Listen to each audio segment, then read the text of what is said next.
ஹே tech அப்படிங்கிற இந்த நேமை பார்த்துட்டு ஏதோ ஐடி கம்பெனின்னு நினச்சிடாதீங்க. ஸோ இவங்க வந்து இன்ஜினியரிங் சொல்யூஷன் ப்ரொவைட் பண்ணுற ஒரு கம்பெனி தான்.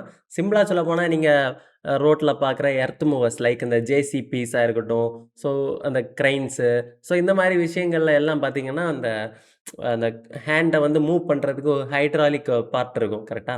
ஸோ அந்த ஹைட்ராலிக் பார்ட்டுக்கு உள்ளாடி இந்த ஆயிலு, ஸோ சம்திங் அந்த ஃப்ளூயிட்ஸ் வந்து ஃபில் பண்ணியிருப்பாங்க. ஸோ அதனால தான் அது வந்து ஹெவி ஆப்ஜெக்ட்ஸையும் கேரி பண்ணக்கூடிய அளவுக்கு இருக்கு. ஸோ இந்த கம்பெனி என்னென்ன ப்ரொடியூஸ் பண்றாங்க அண்ட் இத எப்படி பிசினஸ் பண்றாங்க, எப்படி இது மூலமா சம்பாதிக்கிறாங்க அப்படிங்கிறத ஃபுல் அனாலிசிஸ் இந்த வீடியோல பார்த்துடலாம். ஸோ நம்மளோட வீடியோ கமெண்ட்ஸ்ல நெறைய பேரு அலர்ட் ஆயிருக்கு அப்படிங்கிற மாரி கமெண்ட் பண்ணியிருந்தீங்க. ஸோ ரொம்பவே சந்தோஷமா இருக்கு. ஸோ அலர்ட் ஆச்சுன்னா கண்டிப்பா நீங்க வந்து ஒரு நல்ல லிஸ்டிங்கா கிடைச்சுச்சுன்னா எக்ஸிட் ஆயிருங்க. எக்ஸிட் ஆயிட்டு மேபி 2 to 3 மந்த்ஸ் தாண்டி நீங்க திரும்பவும் என்டர் ஆகலாம். ஏன்னா கண்டிப்பா ஓவர் வேல்யூடா இருந்துச்சுன்னா பெரிய பெரிய இன்ஸ்டிடியூஷன்ஸ் வந்து ஸ்டாக்க செல் பண்ண தான் போறாங்க. அதுக்கப்புறம் ஃபியூச்சர்ல அது கொஞ்சம் அண்டர் வேல்யூட் ஆகுறப்ப வாங்கிப்பாங்க. ஒருவேள ஸ்டாக் நல்ல நல்ல பிரைஸ்ல லிஸ்ட் ஆயிருச்சு. ஆனா கம்பெனியோட வேல்யூவேஷன் நல்லா தான் இருக்கு அப்படிங்கிற பட்சத்தில மட்டும் தான் அந்த ஸ்டாக் பிரைஸ் கீழ ஃபால் ஆகாம மேல் நோக்கி போகும். ஸோ மத்தபடி எந்த ஒரு ஐபிஓ வந்து லிஸ்ட் ஆனாலும் கண்டிப்பா அது வந்து கொஞ்ச நாளைக்கு செல்லிங் பிரஷர வந்து ஃபீல் பண்ணும். ஓகேங்களா? அண்ட் நம்ம நியர்லி 3000 சப்ஸ்கிரைபர்ஸ தொடப் போறோம். ஸோ கண்டிப்பா சப்ஸ்கிரைப் பண்ணிட்டு பாருங்க. அண்ட் ரொம்பவே தேங்க்ஸ் ஃபார் வாட்சிங் அண்ட் சப்போர்ட்டிங் மீ. நெறைய பேரோட ஃபீட்பேக்ஸும் கேட்டு ரொம்பவே சந்தோஷமா இருந்துச்சு. ஸோ அண்ட் ஏதாவது ஃபீட்பேக் இருந்தாலும் நீங்க சொல்லுங்க. ஓகேங்களா? ஸோ இப்ப இந்த வீடியோக்குள்ளாடி போயிரலாம்.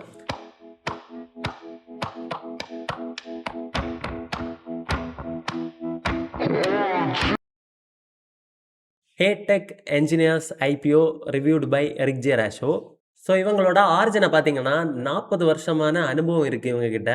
எப்ப ஸ்டார்ட் பண்ணியிருக்காங்கன்னா, 1978ல ஹே டெக் என்ஜினியர்ஸ் அப்படிங்கிற ஒரு சின்ன ஒரு ஸ்மால் என்டர்பிரைசஸா ஸ்டார்ட் பண்ணியிருக்காங்க. அப்பவே ஹைட்ராலிக் ஃபிட்டிங் அந்த மார்க்கெட்ல தான் இருந்திருக்காங்க. அண்ட் இதோட புரமோட்டர் அண்ட் எம்டி பார்த்தீங்கன்னா, ஹேமண்ட் துக்காராம் மோண்ட்கர். ஸோ அவர் வந்து 1970கள்ல ஐஐடில ஒரு அலுமினி அது அப்பதான் முடிச்சிருக்காங்க. பாம்பே ஐஐடில. அண்ட் இன்ஜினியரிங் எக்ஸ்பெர்டைஸும் இருக்கு அவங்க கிட்ட. அண்ட் 2022ல பப்ளிக் லிஸ்டடா மாத்துறாங்க ஐபிஓ வரதுக்காக. ஸோ இப்ப தான் ஐபிஓல வந்திருக்காங்க. ஸோ இது மூலமா அவங்க பெருசா எக்ஸ்பேண்ட் பண்ண போறாங்க. ஓகேங்களா?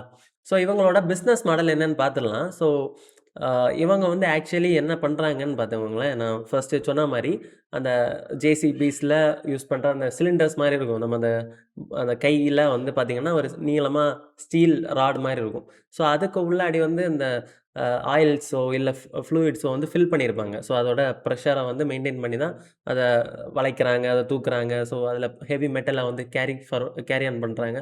ஸோ இந்த மாரி விஷயம் வந்து அந்த கை மூலமா தான் பண்ண முடியும். ஸோ இதே மாரி நெறைய ஆப்ஜெக்ட்ஸ் இருக்கு. நம்ம உலகத்தில எடுத்துக்கிட்டோம்னா, நெறைய ப்ராடக்ட்ஸ வந்து இந்த ஹைட்ராலிக் சிஸ்டம் மூலமா தான் அ ஹெவி வெயிட்ஸ வந்து மிஷின்ஸ் மூலமா தூக்குறாங்க. ஸோ இந்த மாரி விஷயத்த பண்றதுக்கு ஒரு ப்ராப்பரான ஃபிட்டிங்ஸ் தேவைப்படும். அதாவது இந்த ஹைட்ராலிக் சிலிண்டர் இருக்குன்னு வச்சுக்கோங்களேன். அந்த சிலிண்டருக்கு உள்ளாடி இருக்கிற அந்த கட்டியான ஃப்ளூயிடா இருக்கட்டும், ஆயிலா இருக்கட்டும், ஸோ அது வந்து வெளிய லீக் ஆகாத அ மாரி நம்ம வந்து அதுக்கு ஜாயினிங் அண்ட் ஃபிட்டிங் குடுக்கணும். ஸோ இந்த லீக் ஆகாம பாதுகாக்கிறதுக்கான ஃபிட்டிங்க தான் இவங்க வந்து புரொடியூஸ் பண்ணிட்டு இருக்காங்க. ஓகேங்களா? ஸோ அதில என்னென்ன ஃபிட்டிங்ஸ் சொல்றாங்கன்னு பார்த்தீங்கன்னா, 11,000 பிளஸ் எஸ்கேயூஸ் இருக்குன்னு சொல்றாங்க.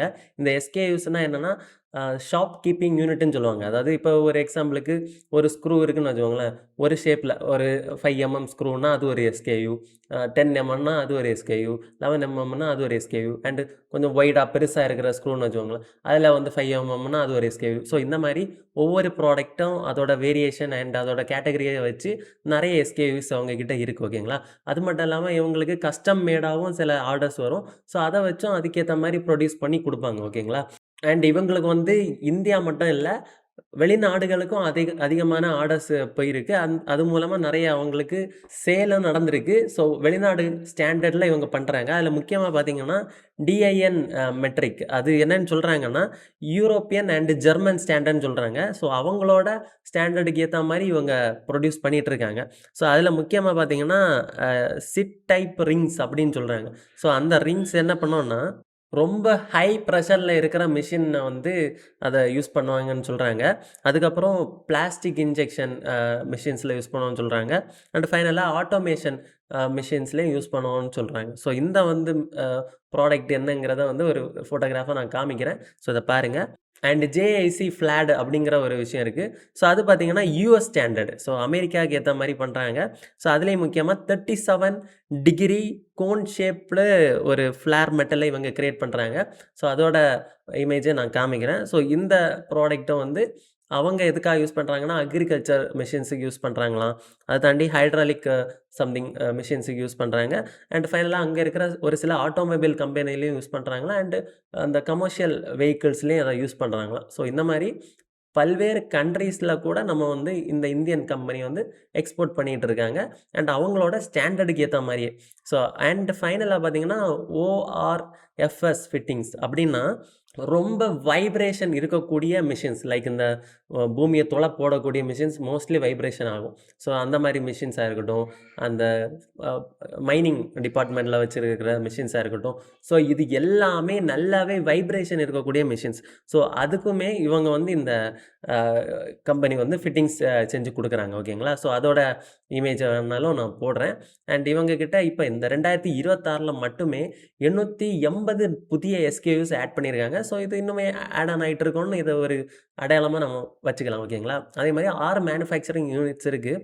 முக்கியமாக மகாராஷ்டிரா அண்டு மத்திய பிரதேசில் இருக்குது. ஸோ நம்ம பார்த்த பெரும்பாலான ஐபிஓவில் மகாராஷ்டிரா அண்ட் இந்த மத்திய பிரதேஷ், ஸோ இந்த மாதிரி நார்த் இந்தியன் கண்ட்ரிஸாக இந்த ஸ்டேட்ஸாக தான் இருக்குது. ஸோ நம்ம பார்த்ததுலேயே மில்கி மிஸ்ட் மட்டும்தான் நம்மளோட தமிழ்நாடு பேஸ்ட். அதை தாண்டி லலிதா வந்து ஒரு ஷாப் தான், அதுவும் மேனுஃபேக்சரிங் யூனிட் சென்னையில் இருக்குது. ஆனால் நம்மளோட தமிழ்நாட்டிலையும் இதை விட அதிகமான மேனுஃபேக்சரிங் யூனிட்ஸ் வரணும், இந்த மாதிரி அதிகமாக வெளிநாடுகளுக்கு எக்ஸ்போர்ட் பண்ணுற மாதிரி வரணும் அப்படிங்கிறதான் என்னோட ஆசை.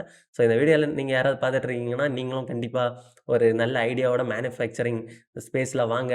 கண்டிப்பாக நம்ம தமிழ்நாடை டெவலப் பண்ணுங்கள். ஓகேங்களா.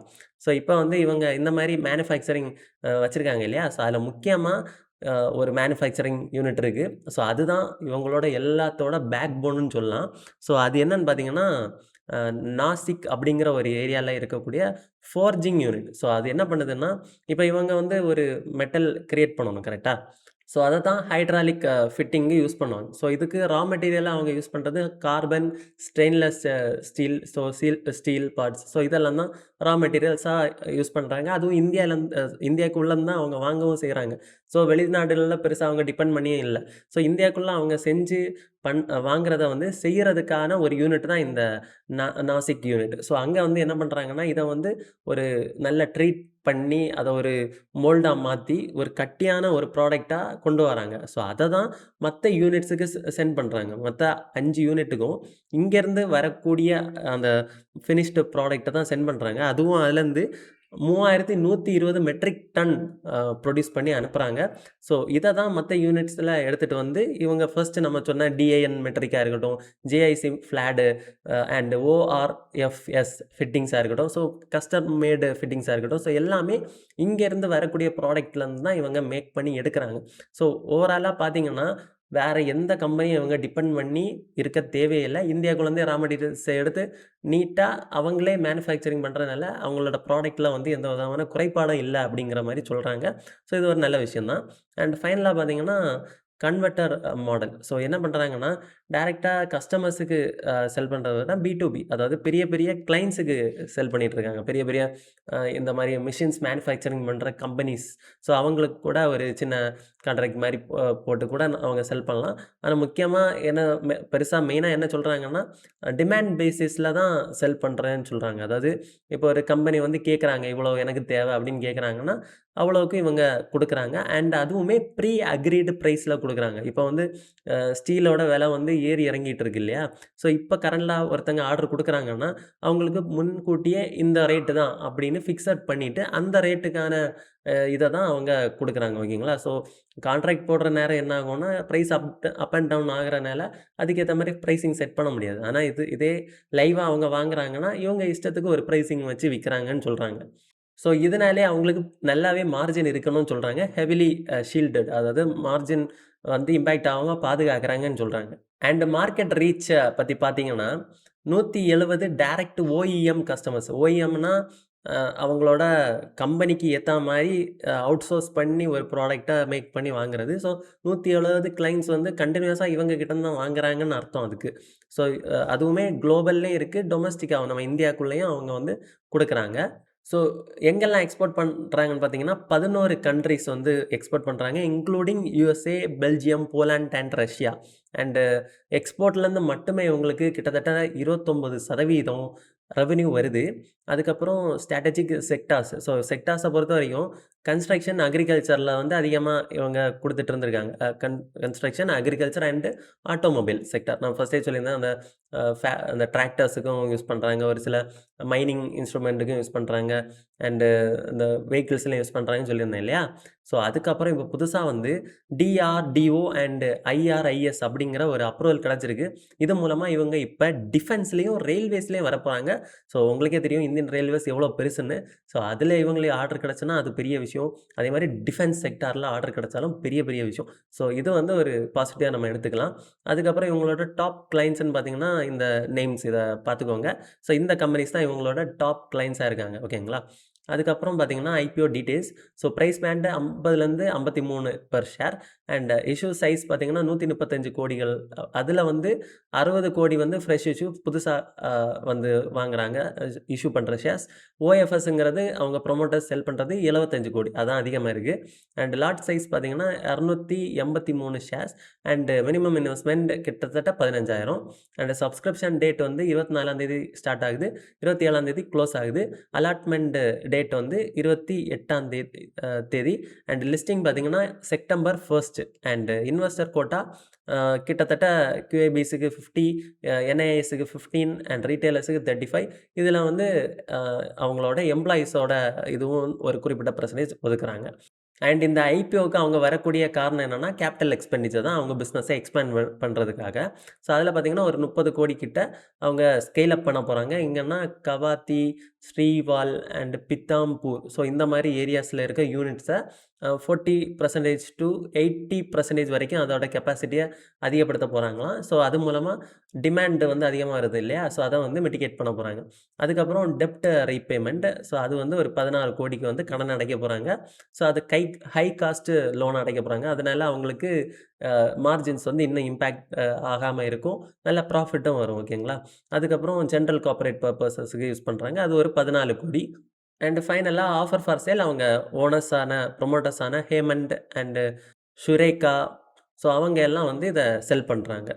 அண்ட் ஷேர் ஹோல்டிங் பேட்டர்ன் பார்த்தீங்கன்னா, ப்ரொமோட்டர் ஹோல்டிங் வந்து IPO முடிஞ்சதுக்கப்புறம் 71.23% இருக்கும். பப்ளிக்கு 28% ஹோல்டிங்ஸ் இருக்கும். After listing. ஃபினான்ஷியல் பெர்ஃபார்மன்ஸ் பத்தி பார்க்குறப்ப ரெவென்யூ வந்து 2024ல 137 கோடிகளும், 2026ல 189 கோடிகளுமா அதிகரிச்சிருக்கு. And ROCE 24% return on capital employed இருக்கு. அது ஒரு நல்ல விஷயம்.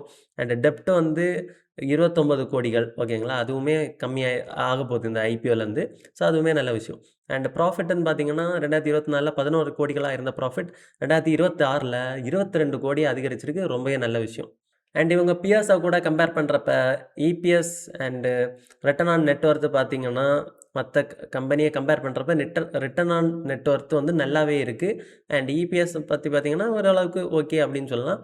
அண்ட் PE பார்த்தீங்கன்னா 22 டைம்ஸ். அண்ட் மத்த இண்டஸ்ட்ரியில ஆவரேஜ பார்த்தீங்கன்னா, கிட்டத்தட்ட 107 வச்சிருக்காங்க ஒருத்தங்க PE. இன்னொருத்தங்க 230 PE வச்சிருக்காங்க. ஸோ இவங்க ரொம்பவே கம்மியான வேல்யூவேஷன்ல வராங்க. இது ரொம்பவே நல்ல விஷயம். நம்ம ஒரு லாங் டேர்முக்கு கன்சிடர் பண்ணனால இத தான் மெயினா பார்ப்பாங்க. ஸோ அதுவுமே ஒரு நல்ல விஷயமா இருக்கு. அண்ட் முக்கியமா ஒரு விஷயம் என்னன்னா, இவங்களோட ஓவரால் இந்தியால மார்க்கெட் ஷேர் எவ்வளோ இருக்கும்? இவங்க இந்தியா ஃபுல்லா அப்படி பறந்து விரிஞ்சு இருக்காங்களா? எல்லா கம்பெனியும் இவங்க கிட்ட தான் ஆர்டர் போடுறாங்களான்னு பார்த்தீங்கன்னா, அதில ஒரு சின்ன விஷயம் இருக்கு. ஸோ இந்த ஃபீல்ட பொறுத்தவரைக்கும் இதுக்கு எந்த ஒரு பேட்டன்ட்டோ எதுவுமே கிடையாது. ஸோ யார் வேணாலும் இத ப்ரொடியூஸ் பண்ணலாம். ஸோ அப்படி பார்க்கும்போது நெறைய அன்ஆர்கனைஸ்டு கம்பெனிஸ் எல்லாம் இருக்கு. ஸோ சின்ன சின்ன கம்பெனிஸ் ரொம்ப பொட்டி கடை மாரி சின்ன சின்ன கம்பெனிஸ் வந்து இத மேனுஃபேக்சரிங் பண்ணிக்கிட்டு தான் இருக்காங்க. ஸோ அவங்க வந்து அவங்களோட கிளையண்ட்ஸுக்கு வந்து குடுத்துட்டே இருக்க போறாங்க. ஸோ இவங்க வந்து கொஞ்சம் எல்லாரையும் விட ஒரு ஸ்டாண்ட் அவுட்டா ஒரு பெரிய கம்பெனியா வளர்ந்துட்டாங்க. அண்ட் நெறைய சர்டிஃபிகேஷன்ஸ் வச்சிருக்காங்க. எக்ஸ்போர்ட் பண்றாங்க. ஸோ டொமஸ்டிக் லெவல்ல இவங்க கிட்ட பெரிய ஆர்டர் வர வாய்ப்பில்ல. ஆனா அ வெளிநாடுகள்ல எக்ஸ்போர்ட் பண்றது பார்த்தீங்கன்னா, கண்டிப்பா நெறையவே இம்ப்ரூவ் ஆயிட்டு இருக்கு. ஸோ இப்ப பார்த்தீங்கன்னா, இந்த கம்பெனி வந்து ஸ்டாண்ட் அவுட் ஆகணும் அப்டின்னா, இந்தியாலயும் அதே மாரி எப்படி வெளிநாடுகள்ல ஒரு ஸ்டாண்டர்ட் வச்சு குடுக்குறாங்களோ, அதே மாரி இந்தியாலயும் ஒரு ப்ராப்பரான ஸ்டாண்டர்ட் இந்த மாரி வெஹிக்கிள்ஸுக்கு இந்த மாரி அடாப்டர்ஸ் இந்த மாரி அந்த ஃபிட்டிங்ஸ் செய்யணும்னா, ஒரு குறிப்பிட்ட சர்டிஃபிகேஷன்ஸ் வேணும். அப்டி இருந்தா தான் அதெல்லாம் வேலிடா நம்ம பண்ண முடியும் அப்படிங்கிற மாரி ஏதாவது சர்டிஃபிகேஷன்ஸ் வந்துச்சுன்னா, இந்த கம்பெனிக்கு பாசிட்டிவா இருக்கும். இவங்க தான் இப்ப ஒரு லிஸ்டடான கம்பெனிலயும் ஒரு நல்ல ஒரு பிளேஸ்ல இருக்கிறனால, இவங்களுக்கு அதிகமான ஆர்டர்ஸ் அதுக்கப்புறம் வர வாய்ப்பு இருக்கு. ஓகேங்களா? ஸோ அந்த ஒரு விஷயத்தையும் ஆட் பண்ணணும்னு நெனச்சேன். அண்ட் இவங்களோட ஸ்வாட் அனாலிசிஸ் பார்க்கலாம். ஸ்ட்ரென்த் அண்ட் ஆப்பர்ச்சுனிட்டி பார்த்தீங்கன்னா, இவங்களே ஓனா இன்ஹவுஸ் ஃபார்ஜிங் பண்றாங்க. இவங்களே ஓனா அந்த மெட்டல உருக்கி, அத வந்து ப்ராசஸ் பண்ணி, அதுக்கப்புறம் அத இன்னொரு யூனிட்ஸுக்கு அனுப்பி ப்ராசஸ் பண்றதுனால, ஃபுல் அண்ட் ஃபுல் இவங்களே எல்லாமே பண்றதுனால, யாரும் நம்பி இருக்காததுனாலயே இவங்களோட பிசினஸ் நல்லா ஸ்ட்ராங்கா இருக்க வாய்ப்பு இருக்கு. அது ஒரு நல்ல விஷயம். குவாலிட்டியாவும் இருக்க வாய்ப்பு இருக்கு. அதேமாரி 22% எபிட்டா மார்ஜின் மெயின்டெயின் பண்றாங்க. நல்ல விஷயம். 95% வந்து எல்லாமே ரிப்பீட் ஆர்டர். வரவங்க எல்லாம் திரும்ப திரும்ப இவங்ககிட்ட தான் வாங்குறாங்க. அது ஒரு நல்ல விஷயம். பிராண்ட் லாயல்டி இருக்கு. பிரைசிங் வைக்கிறதுல தான் ஒரு பிரச்சனை இருக்கு. ஏன்னா, இவங்க வந்து அதிகமான பிரைஸ் வைக்க முடியாது தான். ஏன்னா, இவங்க அன்ஆர்கனைஸ்டு கம்பெனி நெறைய இருக்கிறனால, இவங்க காம்படிட்டிவ் பிரைசிங் குடுத்தாகணும். ஸோ, அது ஒரு நெகட்டிவ்னு நம்ம நெனைக்கலாம். அதுக்கப்புறம் சைனா பிளஸ் ஒன் அப்டின்னா நெறைய பேர் இப்ப ஓனா மேனுஃபேக்சரிங் பண்ண ஆரம்பிக்கிறதுனால, இந்தியா வந்து சைனாக்கு அடுத்தபடியா வரதுனால, ஸோ இது இவங்களுக்கு வந்து இப்ப வந்திருக்கக்கூடிய டிஆர்டிஓ அண்ட் ஐஆர்ஐஎஸ் அப்ரூவல்ஸ் வந்து இவங்க டிஃபென்ஸ் அண்ட் ரயில்வேல அதிகமான ஆர்டர் வர்றதுக்கு வாய்ப்பு இருக்கு.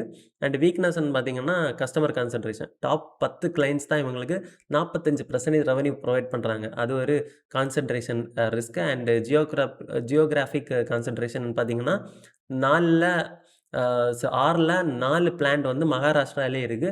ஸோ அது ஒரு கான்சன்ட்ரேஷன் ரிஸ்க்கா இருக்கு. மேக்ரோ எக்கனாமிக் சைக்கிள்ல வந்து என்னன்னா, இப்ப ஒரு சில செக்டார்ஸ் வந்து டவுன் ஆகுறப்ப, இவங்களுக்கு பிசினஸ் இம்பாக்ட் ஆக வாய்ப்பு இருக்கு. ஓகேங்களா? அண்ட் இவங்க வந்து யூஸ் பண்றது எல்லாமே ஸ்டீல் காம்போனன்ட்ஸ் தானே! ஸோ இதோட பிரைஸ் வேரியேஷன் இருக்குன்னு பார்த்தோம். இவங்க வாங்குறப்ப ரா மெட்டீரியல்ஸ் பிரச்சனை இல்ல. கஸ்டமர்ஸுக்கு அந்த பிரைஸ்ல தான் விப்பாங்க. ஆனா, இவங்க எக்ஸ்போர்ட் பண்ற டைம்ல வந்து ஒரு சில விஷயங்கள்னால அந்த வாலட்டிலிட்டியா இருக்கிற வாய்ப்பு இருக்கு பிரைஸஸ். ஸோ அந்த டைம்ல இவங்களுக்கு இம்பாக்ட் இருக்கும்னு சொல்றாங்க. And latest grey market premium லாஸ்ட்டா பார்க்குறப்ப நியர்லி 30% வந்துருச்சு. ஸோ 26-30% இப்போ வரைக்கும். ஸோ இந்த கிரே மார்க்கெட் பிரீமியம் பத்தி ஏற்கனவே பேசிட்டேன். ஸோ நம்மளோட வாட்ஸ்அப் சேனல்ல வந்து ஃபாலோ பண்ணிக்கோங்க. டிஸ்கிரிப்ஷன்ல அந்த லிங்க் இருக்கும். ஸோ அதில ஃபாலோ பண்ணீங்கன்னா, நான் ஃபைனல் டே சப்ஸ்கிரிப்ஷன் நான் அப்ளை பண்றதுக்கு முன்னாடி உங்களுக்கு அப்டேட் பண்றேன். இதில அப்ளை பண்ண போறேனா இல்லையா? அண்ட் எவ்வளோ கிரே மார்க்கெட் பிரீமியம் இருக்குன்னு. ஏன்னா இது சேஞ்ச் ஆயிட்டே இருக்குங்க. ஸோ பிசினஸ பத்தி ஃபுல் அண்ட் ஃபுல்லா உங்களுக்கு தெரிஞ்சுக்கணும்னா மட்டும் நம்ம வீடியோ ஃபர்ஸ்ட்டா பாருங்க. இந்த கிரே மார்க்கெட் பிரீமியம் மட்டும் நம்ம சேனல்ல ஃபாலோ பண்ணிக்கோங்க. ஸோ அப்படிங்கிறப்ப உங்களுக்கு ஓவராலா எல்லாமே ஹோல்சமா கிடைச்ச மாரி இருக்கும். ஓகேங்களா? ஸோ அதுக்கப்புறம் பார்த்தீங்கன்னா, நல்ல லிஸ்டிங் கிடைக்கும். லாங் டெர்முக்கும் ஐ திங்க் இது ஒரு நல்ல பிசினஸ் தான் நெனைக்கிறேன். ஆனா இந்தியாவ பொறுத்தவரைக்கும் ஒரு நல்ல ஸ்டாண்டர்டான ஒரு விஷயம் இவங்களுக்கு ஒரு அப்ரூவல் லைக் இருக்கு. டிஃபென்ஸ் அண்ட் ரயில்வேஸ்க்கு வந்திருக்கு. ஸோ இதோட ப்ராஃபிட்டபிலிட்டி எப்படி இருக்குன்னு ஃபியூச்சர்ல நம்ம பார்த்தாகணும். ஒரு ரொம்ப ஸ்மால் கேப் கம்பெனி மாரி தான் இருக்கு. அண்ட் ஸ்மால் கேப் கம்பெனி தான் லார்ஜ் கேப்பா மாறும். ஸோ என்ன மாரி பிசினஸ்ல நம்ம பண்ணலாம் அண்ட் ஃபியூச்சர்ல இந்த பிசினஸ் இருக்குமா இருக்காதாங்கிற ஒரு பேசிக் காமன் சென்ஸ் இருந்தாலே நெறைய கம்பெனிஸ நம்ம பிக் பண்ணி இன்வெஸ்ட் பண்ண ஆரம்பிக்கலாம். ஸோ நம்ம போட்டிருக்க ஒவ்வொரு ஐபிஓ வீடியோவும் ஒவ்வொரு கம்பெனியோட பிசினஸ தான் கோரா நம்ம பேசியிருப்போம். அதுக்கு காரணமே இந்த பிசினஸ் நிக்குமா நிக்காதாங்கிறத நம்ம புரிஞ்சுகிட்டு ஒரு இன்வெஸ்ட்மென்ட்ட ஸ்டார்ட் பண்ணணுங்கிறதுக்காக தான். ஸோ கண்டிப்பா இத பாருங்க. பார்த்துட்டு உங்களோட ஓன் அனாலிசிஸையும் நீங்க பண்ணுங்க. நீங்க இத எடுத்து அ ஏஐட்ட கேட்டாலும் சரி, இல்ல கூகுள்ல போய் சர்ச் பண்ணாலும் சரி, எல்லாத்தையும் நீங்க டீட்டெயிலா பாருங்க. பார்த்துட்டு உங்க மைண்ட்ல என்ன வருதோ அதுக்கேத்த மாரி ஒரு டிசிஷன் எடுங்க. ஓகேங்களா? ஸோ நான் வந்து இதில வந்து கண்டிப்பா அப்ளை பண்ண போறேன். அண்ட் லாங் டெர்முக்கு பார்த்தீங்கன்னா, யோசிச்சு ஹோல்ட் பண்ணலாமா, வேணாமா அப்படிங்கிறத நான் முடிவு பண்ண போறேன். அண்ட் இதுவுமே என்னோட வாட்ச் லிஸ்ட்ல இருக்கக்கூடிய ஒன் ஆஃப் த ஸ்டாக்கா மாறப்போகுது. ஓகேங்களா?